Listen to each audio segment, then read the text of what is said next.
الله الرحمن الرحيم. ازيكم يا جماعه؟ عاملين ايه النهارده او امبارح؟ لجنه المسابقات او اللي بتدير الكره في مصر يعني اختارت احمد الشيخ ويوسف اسامه نبيه في التصويت بتاع كل اسبوع. فجمهور الزمالك قال احنا هنكسب اسامه نبيه، ودخلوا حرفيا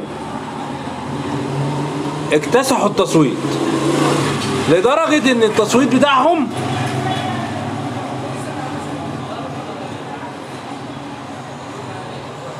فاد الواد التاني. ملهاش حل تاني يعني، هما كانوا بيصوتوا مثلا اسامه نبيه فكانوا بيغلطوا